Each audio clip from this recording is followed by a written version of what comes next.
So today we are going to start with units and dimensions. So we are going to start with a new chapter, that is units and dimensions.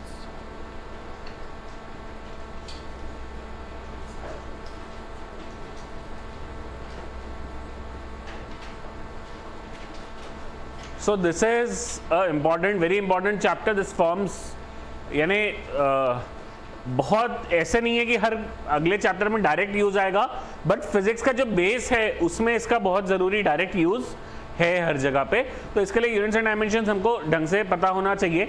और दूसरा, जैसे मैंने बोला कि it has a very decent weightage, कि भाई एक सवाल अगर हम बोलते हैं तो which forms a very important यानी weightage of our final exams also. So there is a very good chance कि एक क्वेश्चन इस चैप्टर से कहीं ना कहीं आएगा। ठीक है, तो अब होता क्या है यूनिट्स एंड डायमेंशंस में, क्या पढ़ने वाले हैं हम लोग। तो बेसिकली यूनिट्स वगैरह का तो आपको आइडिया है, हम लोगों ने सिस्टम आप लोगों ने सुना होगा थोड़ा बहुत कि CGS system, SI system, MKS system, ये सब चीज़ें सुनी होगी। इसको थोड़ा और एलॉबरेट डिटेल्स में कौन से सिस्टम यानी बेसिकली एसआई सिस्टम को थोड़ा सा और एलॉबरेट डिटेल में पढ़ेंगे। और हर यूनिट के से लिंक यानी हर यूनिट का एक डायमेंशन भी होता है, उसका एक डायमेंशनल फॉर्मूला होता है। तो वो हम डायमेंशनल फॉर्मूला रिप्रेजेंट करेंगे। कुछ नहीं है बहुत भारी चीज़ रही है, कुछ नहीं, बहुत सिंपल सी चीज़ है। तो हम लोग डायमेंशंस जब निकालेंगे तो वो डायमेंशन निकालना हम लोग पढ़ेंगे। हर फिजिकल क्वांटिटी का क्या होता है, एक डायमेंशनल रिप्रेजेंटेशन रहता है जो हमें पढ़ना है। ठीक है, तो अब यूनिट्स पढ़ने के पहले फिजिकल क्वांटिटीज क्या होता है। यूनिट्स किसके होते हैं, units are of physical quantity. Physical quantities के यूनिट्स होते हैं। तो what are physical quantities, what are physical quantities, physical quantities क्या होती है आदित्य जी, फिजिकल क्वांटिटीज क्या होती है। कुछ भी जो आपको समझ में आ रहा है, क्योंकि कोई आई अंडरस्टैंड की डेफिनेशन नहीं पड़ी है, बट एक इन जनरल टर्म की फीलिंग है ना फिजिकल क्वांटिटी। तो what would be a physical quantity, कुछ थोड़ा बहुत, कोई ऋषभ जी कुछ बोलना चाह रहे हैं आप, नहीं, कोई भी नहीं कुछ, ठीक है। तो physical quantity is basically any quantity that can be measured.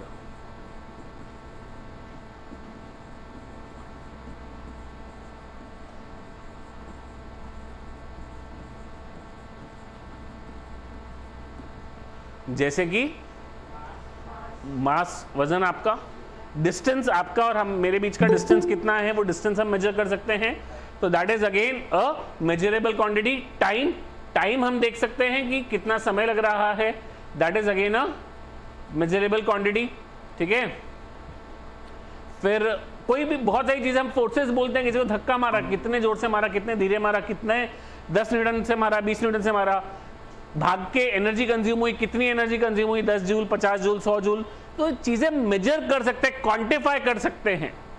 वो ऐसी क्वांटिटी जिनको हम डिफाइन करके क्वांटिफाई, न्यूमेरिकली क्वांटिफाई कर सकते हैं, उनको हम बोलते हैं फिजिकल क्वांटिटीज। तो ऐसी कौन सी क्वांटिटीज है जिनको हम लोग क्वांटिफाई नहीं कर सकते, जो फिजिकल क्वांटिटीज नहीं है। हेट्रेड, दुश्मनी है किसी की, कितनी है, 10 न्यूटन, 10 जूल, 10 किलोग्राम, नहीं डिफाइंड है, कोई क्वांटिटी नहीं है, उसको मेजरेबल नहीं है। तो जहां जो चीजें हम फिजिक्स में जो भी पढ़ रहे हैं, ये सभी चीजें क्या है, मेजरेबल है। फ्रीक्वेंसी मेजरेबल है, length, time, distance, speed, velocity, acceleration, force, energy, power, सभी कुछ चीजें क्या है, मेजर कर रहे हैं। मेजर करने के लिए हमने डिफाइन किया, तो ये मेजरेबल क्वांटिटीज है। तो ये सारी चीजें क्या है, these are all physical quantities. अब फिजिकल क्वांटिटीज के साथ साथ क्या होता है, उनका एक यूनिट होता है। बेसिकली किसी क्वांटिटी को डिफाइन करने के लिए दो टर्म्स है। जैसे मैंने बोला कि भाई यहां से अमरावती से नागपुर का जो डिस्टेंस है 150 किलोमीटर है, तो दो चीजें हुई। एक हुई उसकी न्यूमेरिकल वैल्यू कितनी है, 150, that is one part. But is 150 sufficient to inform all the details. मैंने बोला Amravati to Nagpur is 150, what 150 metres, centimetres, kilometres, light years, बहुत सारी चीजों में हम लोग गिन सकते हैं डिस्टेंसेस को। तो हमें नहीं पता किस में गिना है, तो इसके लिए उसके लिए हमें साथ में उसके क्या चाहिए, यूनिट भी चाहिए। तो फिजिकल क्वांटिटी को कंप्लीटली डिफाइन करने के लिए एक न्यूमेरिकल वैल्यू उसकी, उसके साथ साथ उसका यूनिट, तो वो हम उसका यूनिट बोलते हैं उसको। क्लियर है? तो यूनिट क्यों नीडेड है, क्या नीडेड है, समझा आपको? अब होता क्या है, व्हाट हैपेंड वाज यूनिट्स की नीड थी, यूनिट्स डिफाइंड थे सब जगह, अलग अलग कंट्रीज में। अगर आज से 200 साल पहले बोलो तो सबने अपने अपने हिसाब से अपने अपने डेफिनेशंस देके अपने अपने यूनिट्स डिफाइन कर लिए थे। जैसे इंडिया में जनरली आपने डिस्टेंसेस देखा होगा, तो प्लॉट आप कभी भी प्लॉट कोई जगह लैंड लेते हैं आप, तो कभी भी आपने देखा होगा तो किस में गिनते हैं, फीट में, स्क्वायर फीट में एरिया गिनते हैं। लेंथ 40 फीट बाय 20 फीट का प्लॉट है, 50 फीट बाय 30 फीट का प्लॉट है, generally it is always mentioned in feets, ठीक है। वहीं पे डिस्टेंसेस अगर देखना है, यूएस में जाओगे ना, यूएस में distances are always told in miles, they generally don't use kilometres, they use miles. UK kilometres, ठीक है। तो अलग अलग जगह पे क्या हो गया, अलग अलग डिस्टेंसेस के यूनिट्स डिफाइन हुए। ऐसे और भी बचे हुए क्वांटिटीज के भी सबने अपने अपने हिसाब से अलग अलग यूनिट्स डिफाइन किए। फिर क्या हुआ कि सबने अपने यूनिट्स तो डिफाइन कर लिए, फिर क्या हुआ बाद में, जैसे जैसे interaction increased, when people started moving from one place to another, यहाँ पे कोई तो भी मेडिसिन बन रही थी विच ट्रीटेड सम इलनेस, जिसकी मेडिसिन वहां नहीं थी, तो वो यहाँ से वो मेडिसिन का कंपोजिशन इंग्रेडिएंट्स वहां लेके गए। अब वो वजन हमारे यहाँ पे उसमें तोले में लिखा हुआ है मान लो, और वो गिनते हैं वहां पे पाउंड में है, उनको क्या समझ में आने वाला 10 तोला कितना होता है उसमें, या जो भी एक यूनिट है। तो वो एक difference of units started happening and this started creating a lot of problems. तो इन 1971 वेट्स एंड मेजर्स की एक ऑर्गेनाइजेशन थी, दे केम इन, सारे कंट्रीज का पार्टिसिपेशन था उसमें, आए सब मिल बैठ के बोले हम एक काम करते हैं, हम एक स्टैंडर्ड सिस्टम सेट करते हैं, सभी जगह पे हम हर एक इसमें वही स्टैंडर्ड सिस्टम यूज करेंगे। वो स्टैंडर्ड सिस्टम को क्या नाम दिया गया, that standard system was called as the SI system. So that standard system was called as the SI system. तो एक स्टैंडर्ड एसआई सिस्टम को डिफाइन किया गया 1971 में। कुछ कंट्रीज ने फॉलो, यानी सभी लोग अभी आजकल साइंटिफिकली तो सभी जगह फॉलो होता है, but day to day life में ऑब्वियसली चीजें इतनी आसानी से चेंज नहीं होती है। कभी आप लोगों ने अब उतना डिटेल में देखा नहीं होगा, बट कभी भी आप लैंड परचेस करने जाओगे तो आपके रिकॉर्ड, यानी आपके रिकॉर्ड इन द सेंस, आप कभी भी किसी को पूछोगे कि भाई मैं जगह खरीद रहा हूँ इससे, तो उसको मैं पूछूंगा कितनी बड़ी जगह है, तो वो बोलेगा 2000 square feet, 2500 square feet, 3000 square feet, 4000 square feet, जो भी है वो एरिया मेरे को स्क्वायर फीट में बताएगा। बट जब हम रजिस्टर करेंगे उसका, जब गवर्नमेंट में ये करेंगे, तो उसमें areas are always mentioned in square metres, they convert that square feet into square metres and it is mentioned in square metres. तो उसी तरीके से डे टू डे में अभी हम लोग स्क्वायर फीट से स्क्वायर मीटर पे अपडेट नहीं हुए, बट हमारा ये जो है ये स्क्वायर फीट से स्क्वायर मीटर्स पे ऑलरेडी अपडेट हो चुका है, यानी बेसिकली वहां पे स्क्वायर मीटर ही यूज किया जाता है। चलिए बहुत ही बढ़िया। अब यूनिट्स के एक दो ऐसे, ये यूनिट कन्वर्जन इतना इंपॉर्टेंट है और ये स्टैंडर्ड डिफाइन करना इतना इंपॉर्टेंट था, या डिफाइन करने के बाद उसका ध्यान रखना भी इतना ज्यादा इंपॉर्टेंट है, ये समझने के लिए दो छोटे छोटे एग्जांपल्स है which are very very extremely important. बहुत सारी रामायण लिखी है, बेसिकली क्या है ये,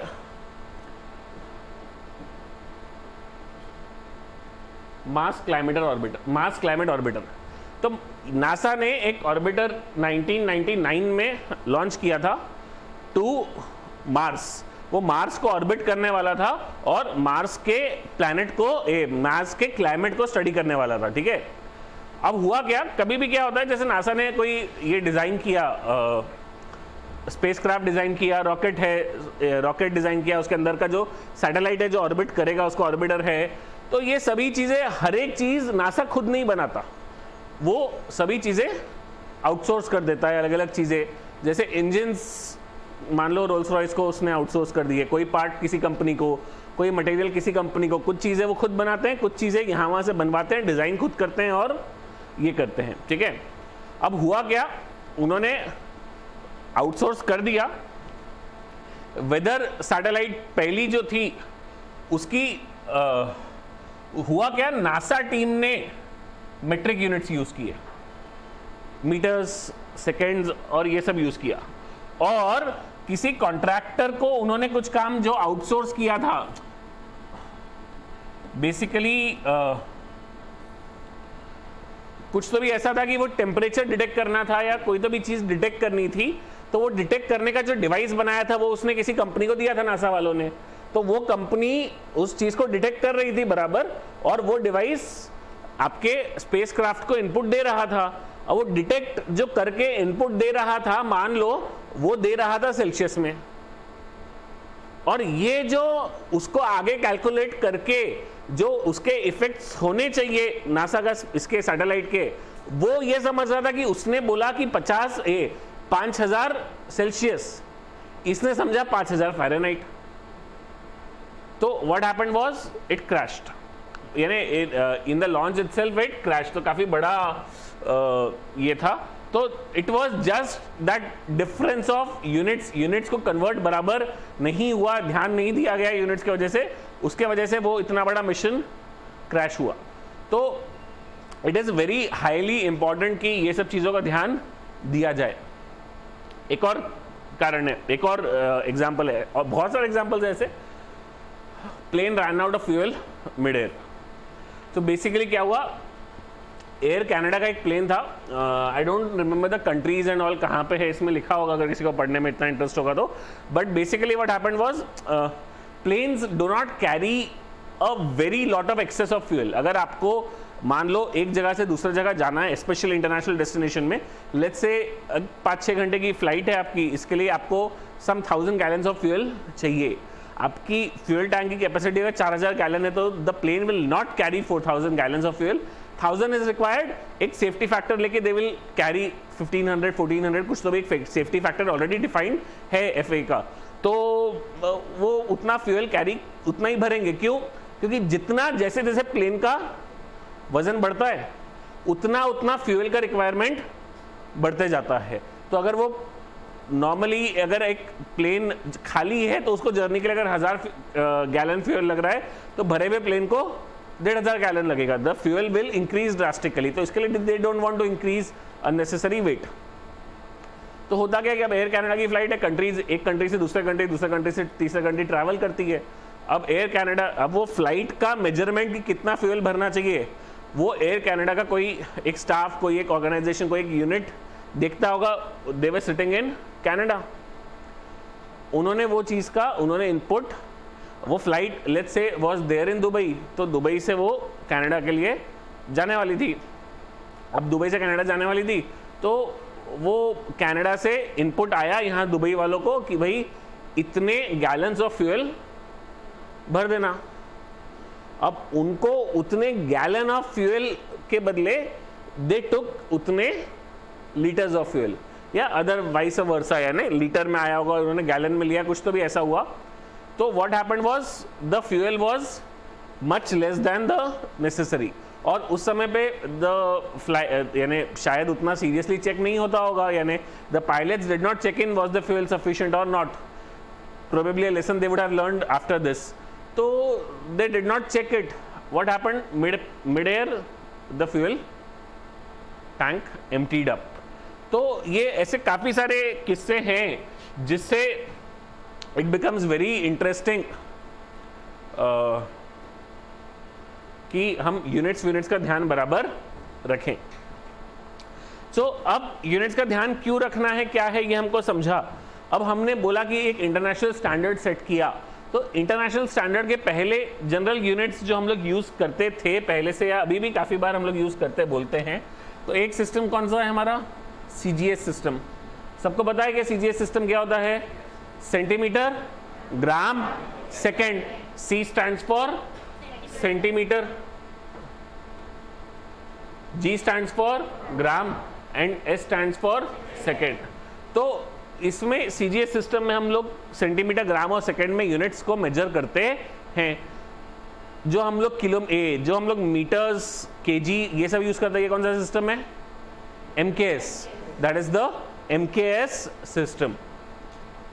और एक तीसरा होता है एफपीएस सिस्टम।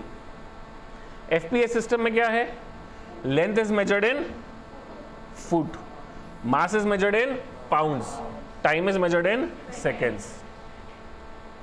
ठीक है ना। केक्स वेक्स आप अभी भी खरीदने जाओगे तो केक शॉप्स में mostly they say that it is a half kg cake, but that is not a half kg. The cakes are generally not made in half kg and 1 kg batches, they are made in pounds. तो cake का wait अभी भी आप अगर कभी गौर से देखोगे तो रघुवीर में जाओगे ना, तो वहाँ पे वो केजी नहीं लिखा रहता है, दे राइट पाउंड्स, ठीक है. तो that is FPS system that is used. FPS system I think so comes in with the British system, यानी वो इंग्लैंड से वही लोग यहाँ पे आए थे, अपने यहाँ पे भी उस समय पे उनके वही FPS सिस्टम यूज़ कर रहे थे, वही अपने यहाँ पे भी वर्कआउट होना शुरू हो गया. Even when babies are born the weights are generally measured in pounds, so weights are measured in pounds. तो ये हो गया. अब क्या हुआ कि ये तो जैसे मैंने बोला कि पुराना ये सिस्टम्स अभी भी हम बोलते हैं, बट ये कंप्लीट फुल्ली डिफाइंड सिस्टम नहीं थे. तो हमने फुल्ली डिफाइंड एक सिस्टम सेट किया which was the SI system 1971 में. SI यूनिट्स, तो 1971 में हमने SI सिस्टम डेवलप किया. वेट्स एंड मेजर्स का कॉन्फ्रेंस था, it was held and it was defined कि कौन से सिस्टम को यूज करना है, जिसको नाम दिया international system of units, SI system. अब होता क्या है, जब आप किसी यूनिट्स को, किसी क्वांटिटी को, टर्म को डिफाइन कर रहे हो, तो भाई मास को 1 किलो बोलना है. तो किस मास को 1 किलो बोला? ये बुक के मास को बोला, इसको बोला, बहुत किसी को भी 1 किलो डिफाइन कर सकते थे ना. तो उन्होंने क्या किया, एक स्टैंडर्ड सेट किया कि भाई ये चीज को हम 1 किलो बोलेंगे. अब फिजिकल क्वांटिटी 1 नहीं है, 2 नहीं है, 3 नहीं है, 4 नहीं है, हजारों लाखों क्वांटिटीज है. तो हर क्वांटिटी को अगर डिफाइन करने बैठेंगे तो कैसे होगा? हर क्वांटिटी को डिफाइन करना पॉसिबल नहीं था. तो उन्होंने क्या किया, उन्होंने बेसिकली हम लोगों ने क्या किया, हम लोगों ने 2 चीजें की. एक को, कुछ क्वांटिटीज को हमने बोला फंडामेंटल क्वांटिटीज, और कुछ क्वांटिटीज को बोला हमने डिराइव्ड क्वांटिटीज. फंडामेंटल क्वांटिटीज यानी कौन सी क्वांटिटीज? जो हमने मान लिया कि ये स्टैंडर्ड है, उनकी हमने डेफिनेशन की. 1 किलोग्राम क्या होता? अगर आज से 4-5 साल पहले के, यानी अभी 4-5 साल पहले डेफिनेशन चेंज हुई है, पिछले 5-10 साल में किलोग्राम की, बट उसके पहले देखेंगे तो एक पत्थर रखा था पेरिस में, म्यूजियम में एक पत्थर रखा था कि ये पत्थर 1 किलोग्राम है. किसी को असली में एकदम बिल्कुल एकदम बाकायदा चेक करना है तो उस पत्थर के वेट से आपको कंपेयर करना पड़ेगा. अगर वो उसका और आपके पत्थर का वेट सेम है, मतलब वो 1 kg है. तो वहां पे वो 1 kg का स्टैंडर्ड सेट किया था.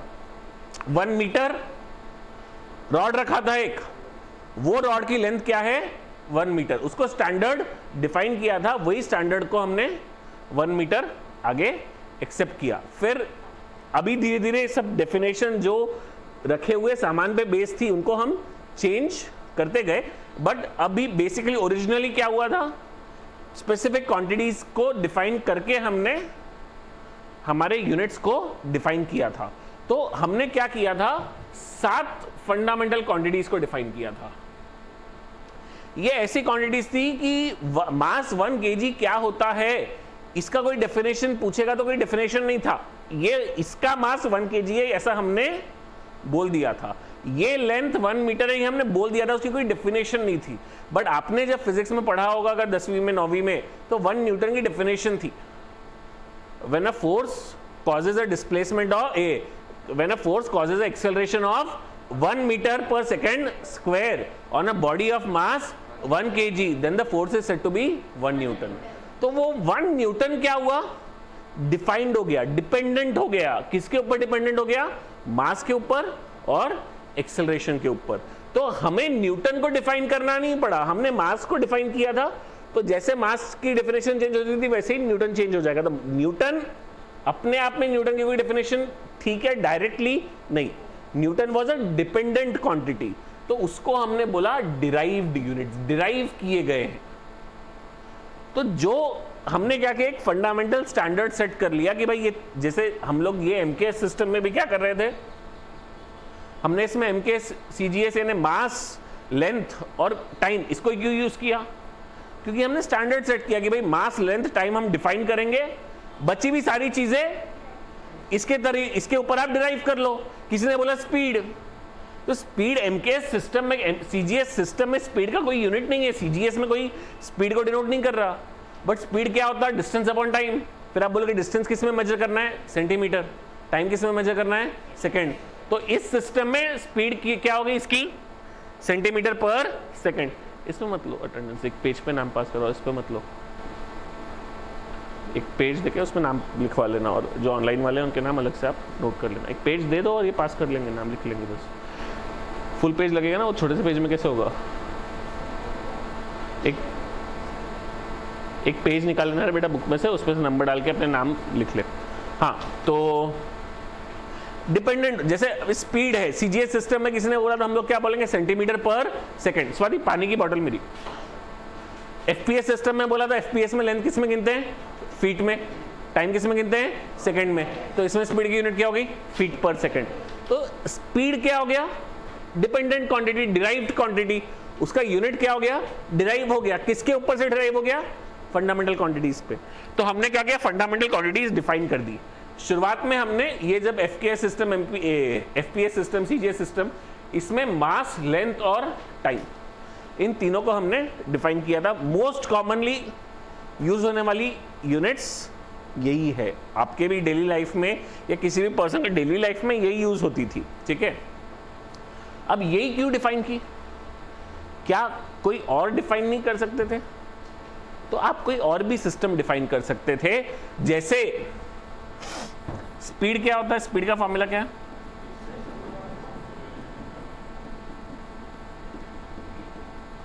तो अगर मैं डिस्टेंस को डिफाइन कर दूं, टाइम को डिफाइन कर दूं, तो स्पीड क्या हो गया?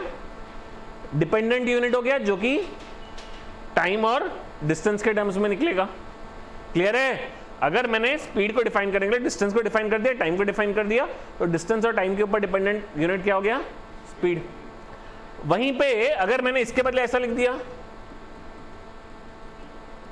Distance is equal to speed into time, तो मैं ये भी कर सकता हूं कि स्पीड को डिफाइन कर दूं, टाइम को डिफाइन कर दूं, तो डिस्टेंस क्या हो गया? डिपेंडेंट क्वांटिटी हो गया, और ये दोनों को क्या कर दिया हमने? Fundamental quantity. तो क्या मैं ये कर सकता था? हाँ। तो हमने ये क्यों नहीं किया? उस समय लोगों को ऐसा लगा कि ये स्टैंडर्ड माना हुआ इजी रहेगा, तो उन्होंने वो स्टैंडर्ड मान लिया। वो लोग ये मानते थे, या आप लोग एक साथ सब मिलकर डिसाइड कर लें, अपन जितने भी हैं लाखों करोड़ों लोग, कि भाई हम इसको स्टैंडर्ड मानेंगे, हम स्पीड को, टाइम को और मास को स्टैंडर्ड मानेंगे। तो this can become a standard quantity, fundamental quantity, and this can become a derived quantity. तो ऐसा कोई लिमिटेशन नहीं है कि यही हो सकता है। हमने ये डिफाइन किया, सभी कुछ इसके बेसिस पे है, तो हम यही मान के चलेंगे। हमारे इस चैप्टर के आखिरी में हम ऐसे भी सवाल करेंगे कि क्या हम ये ऐसे क्वांटिटीज को फंडामेंटल डिफाइन कर सकते हैं कि नहीं कर सकते हैं। किसको कर सकते हैं फंडामेंटल, किस सेट को फंडामेंटल डिफाइन कर सकते हैं, किसको नहीं कर सकते हैं, ये कैसे चेक करते हैं, ये हम towards the end of this chapter पढ़ेंगे। तो डिफाइन किसको किया है अभी? फंडामेंटल, मास, लेंथ और टाइम को।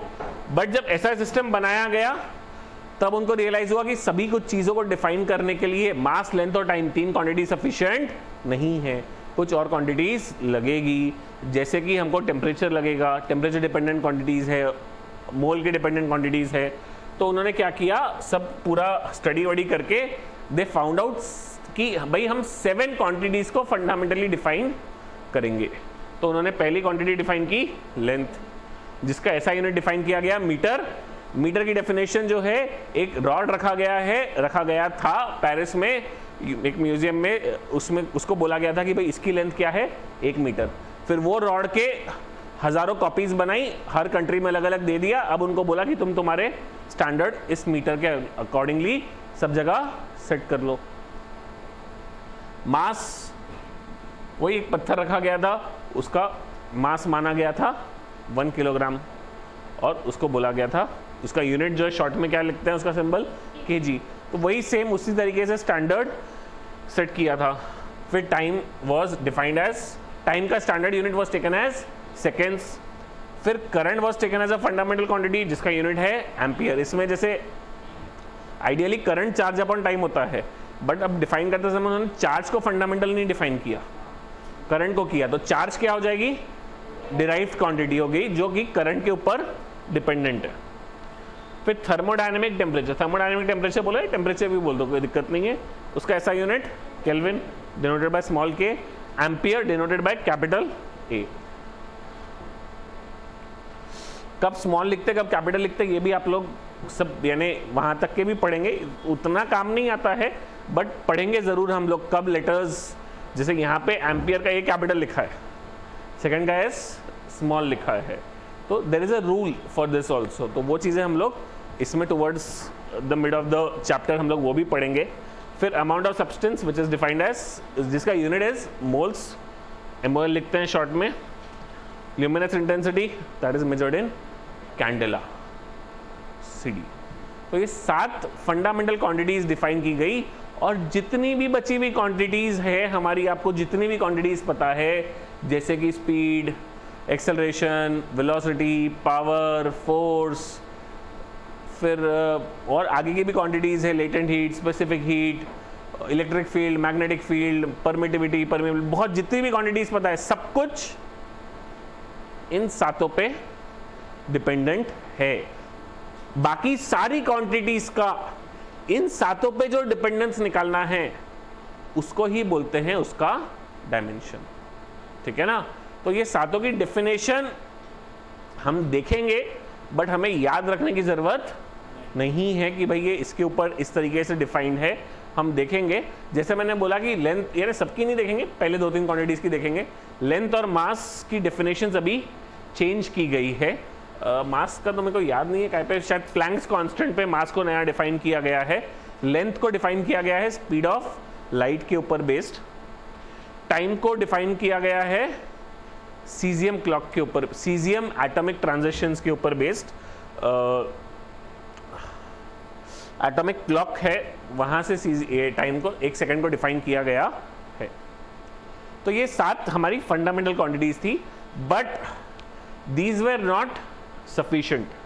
तो इसके लिए हमने क्या किया, 2 और सप्लीमेंट्री क्वांटिटीज को डिफाइन किया। 2 सप्लीमेंट्री क्वांटिटीज और उनके यूनिट, सप्लीमेंट्री यूनिट्स को डिफाइन किया गया, जिसमें पहली सप्लीमेंट्री क्वांटिटी थी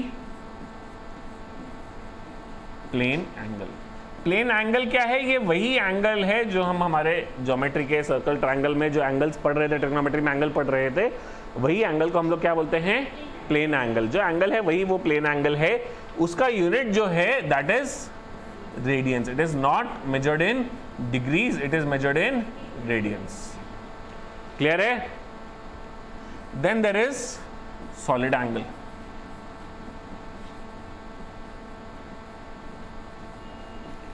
And the solid angle is measured in steradians. तो solid angle क्या हो गया? Solid angle is kind of a angle in 3 dimension. कोन देखा है ना, कोन?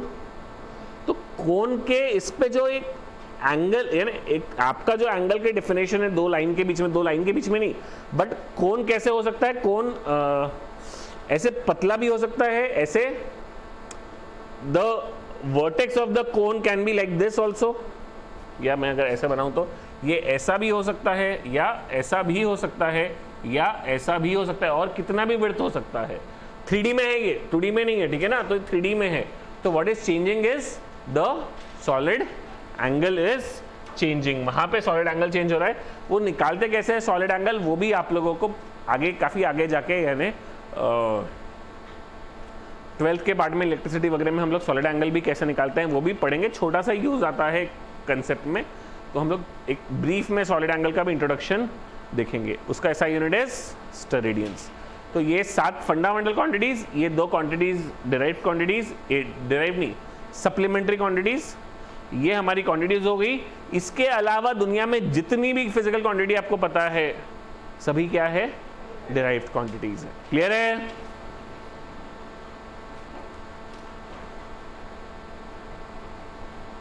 ठीक है।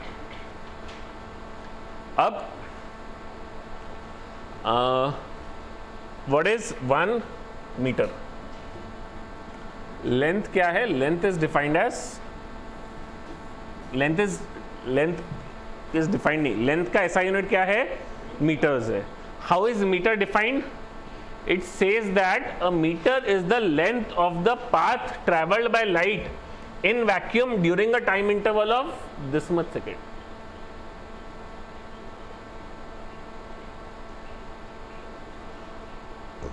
इतने सेकंड में लाइट जो डिस्टेंस ट्रैवल करेगी उसको क्या बोलेंगे, उतने डिस्टेंस को क्या बोलेंगे, 1 मीटर।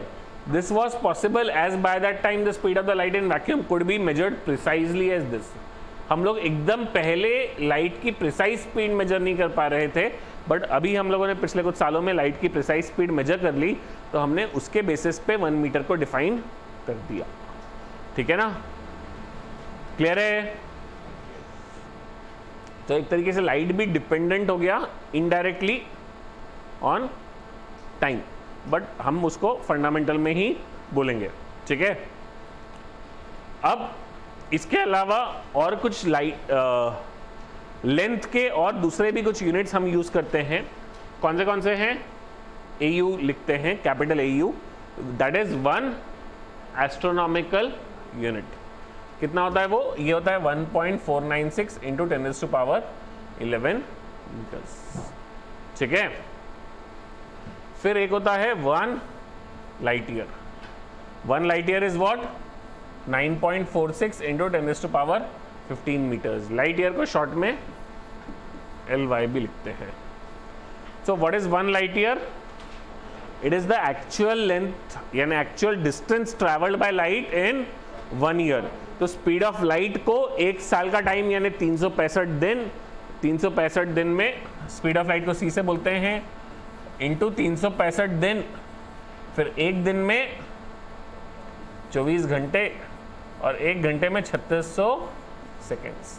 ये पूरी क्वांटिटी को आप टर्म को मल्टीप्लाई करेंगे तो आपको इतना डिस्टेंस आएगा, that is light year, 1 light year. फिर 1 parsec, this is 1 parsec which is 3.26 light years, this much is 1 parsec. फिर AU एस्ट्रोनॉमिकल यूनिट क्या होता है? एस्ट्रोनॉमिकल यूनिट की डेफिनेशन क्या है? It is the mean distance between the centre of earth and the centre of sun. तो ये अर्थ और सन के बीच का डिस्टेंस है, that is 1 AU astronomical unit. इसमें एक टर्म बोला गया है मीन। क्यों मीन क्यों बोला गया है? कोई बता सकता है? Why we have said it is the mean distance? Orbit of earth around the sun is not circular, it is elliptical. Kepler's law आप लोगों ने शायद पढ़ा होगा।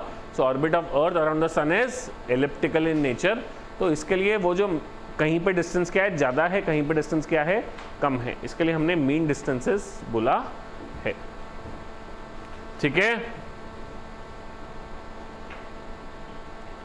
अब बेसिकली हमने क्या किया, 3 यूनिट्स देखे जो लंबे डिस्टेंसेस के लिए यूज करते हैं। बहुत कॉमन में यूज आने वाली चीजें नहीं है, बट एक बार हम लोग आखिरी में मैं टाइम दूंगा तब अच्छे से नोट कर लेना, क्योंकि कहीं कहीं क्या होता है क्वेश्चंस में इनडायरेक्टली आगे जाके यूज कर लेते हैं। ऐसा नहीं है कि आज के आज याद करना ही है या इसके बिना आपको कल के कुछ ये नहीं होगा। तो बट पता होना चाहिए क्या चीजें हैं, लिखी भी होनी चाहिए, ज्ञान भी होना चाहिए। तो हमने AU क्या होता है ये देख लिया, AU कैसे डिफाइंड है। लाइट ईयर क्या होता है वो देख लिया, लाइट ईयर कैसे डिफाइंड है कि भाई बेसिकली एक साल में लाइट कितना डिस्टेंस ट्रैवल करती है। अब बचा 1 पार्सेक। 1 पार्सेक को देखते हैं। 1 पार्सेक थोड़ा सा समझने के लिए हल्का सा एक टिपिकल है, बट ध्यान से देखेंगे तो हो जाएगा। What is a parsec? It is the distance from where 1 AU subtends an angle of 1 second of an arc. अब एक्चुअली एंगल का जो सब यूनिट है वो क्या है? आप एंगल्स को गिनते हैं डिग्रीज में। अगर उससे छोटा एंगल है तो आप गिनते हैं मिनट्स में, और मिनट से भी छोटा है सेकेंड्स। 1 डिग्री इज 60 मिनट्स और 1 मिनट इज 60 सेकेंड्स। आप गणित में ट्रिग्नोमेट्री में पढ़ेंगे ये सब। तो ये एंगल्स जो छोटे एंगल्स हैं उसको मेजर करने का एक यूनिट डिफाइंड है बेसिकली। तो अब क्या बोला है, एक पार्सेक क्या है? वो डिस्टेंस है जहां से 1 AU subtends an angle of 1 second of an arc. 1 second of an arc का मीनिंग क्या है देखना बहुत ध्यान से, कि ये अगर डिस्टेंस 1 AU है तो एक पार्सेक यानी यहां से वो दूरी, कि अगर मैं यहां खड़े होके देखूं तो ये जो लाइन है, एक ये वाली लाइन और एक ये वाली लाइन, इन दोनों के बीच का जो एंगल है वो 1 सेकेंड हो जाए। बेसिकली ये डिस्टेंस क्या है 1 AU, तो 1 AU का डिस्टेंस 1 सेकेंड का एंगल सब्सक्राइब कर रहा है। कहां से, कितने दूरी पे से, तो वो दूरी को क्या बोलते हैं हम लोग 1 पार्सेक। अगर मैं ऐसे आपको समझने में थोड़ा मुश्किल जा रहा है तो मैं एक रिलेशन बनाने की कोशिश करता हूं, आपको बताता हूं। आप लोगों ने लेंथ ऑफ द आर्क का फॉर्मूला पढ़ा है क्या? लेंथ ऑफ द आर्क क्या होता है? Theta by 360।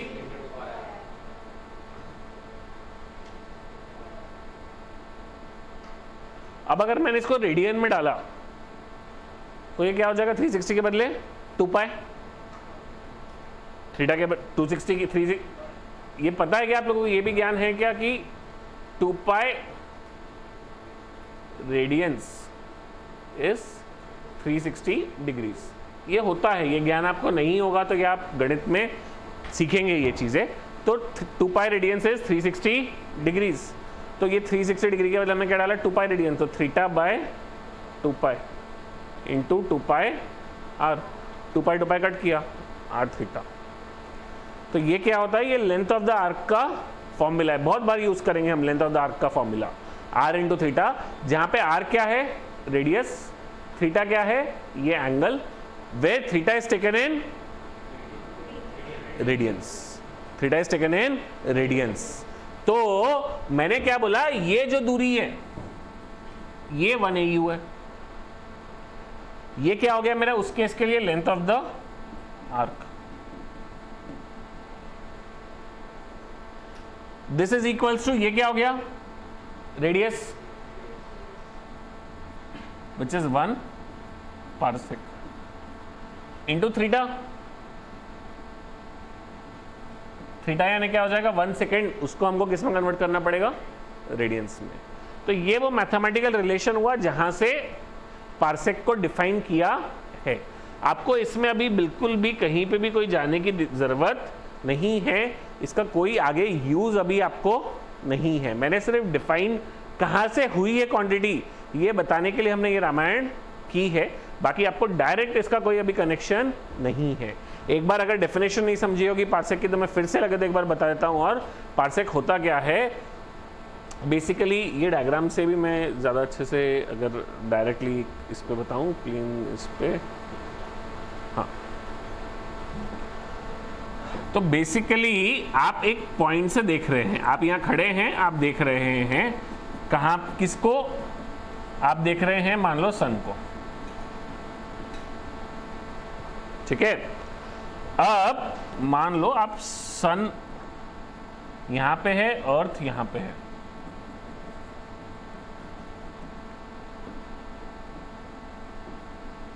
तो अगर आप यहां से देख रहे हैं तो ये सन और अर्थ के बीच का एंगल क्या रहेगा 1 AU। मैंने हल्का सा कर्व करके बनाया, स्ट्रेट लाइन डिस्टेंस रहेगा, कोई फर्क नहीं पड़ेगा उससे। तो ये सन और अर्थ के बीच का डिस्टेंस है 1 AU। ये यहां से देख रहे हैं तो ये कुछ एंगल बनाएगा थीटा। अब अगर आप वहां से, ये जो आपकी पोजीशन थी, इस पोजीशन से आप दूर आ गए, अब ये यहां आ गए, तो एंगल क्या होगा,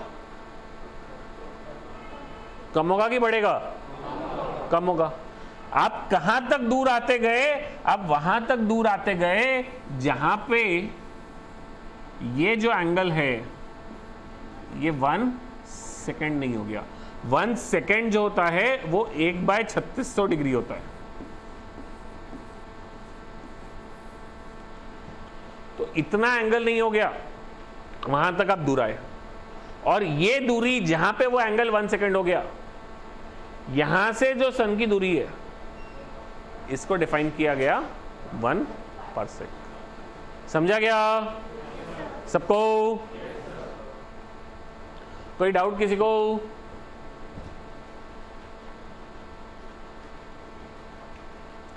अब ये सब जो थे ये बड़े यूनिट्स थे, छोटे यूनिट में क्या, छोटे यूनिट में कोई डेफिनेशंस वगैरह उतनी ये नहीं है, फर्मी हमने डिफाइन किया गया, सीधा फर्मी को क्या बोलते हैं, 10 की पावर -15। इसको फर्मी के अलावा फेम्टो भी बोलते हैं, फेम्टो भी आता है ना, फेम्टो भी 10 की पावर -15 होता है। दो चीजें आप लोगों ने पढ़ा है क्या, प्रीफिक्सेस जिसको बोलते हैं, अगर कोई चीज का यूनिट है मीटर, तो इसके पहले हमने किलो लगा दिया मतलब क्या हो गया 1000 मीटर, सेंटी लगा दिया मतलब क्या हो गया 1/100, ठीक है, मिली लगा दिया मतलब 1/1000। तो वैसे ही अगर आप फेम्टो लगा देंगे तो वो 10 की पावर -15 ही होता है, ठीक है। बट हम जो अभी डिफाइन कर रहे हैं, हम प्रीफिक्स नहीं डिफाइन कर रहे। कभी भी आप फर्मी मीटर नहीं लिखोगे, ये कंफ्यूजन होता है क्योंकि नाम बहुत सिमिलर साउंड करते हैं, इसके लिए मैं बोल रहा हूं कभी भी आप फर्मी मीटर नहीं लिखते हो। फर्मी अपने आप में मीटर का ये लेंथ का यूनिट है, तो फर्मी लिखोगे आप सिर्फ। और अगर फेम्टो लिखना है तो फेम्टो मीटर। तो 1 फर्मी कितना होता है 10 की पावर -15 मीटर्स। 1 एंगस्ट्रॉम कितना होता है, ये ए के ऊपर लिखते हैं 0, 10 की पावर -10 मीटर्स। क्लियर है क्या? तो ये दो जो है ये छोटे डिस्टेंसेस मेजर करने के लिए हमने यूनिट्स डिफाइन किए। क्लियर है? अब आप लोग नोट कर लीजिए इसको पहले, फिर आगे बढ़ेंगे अपन।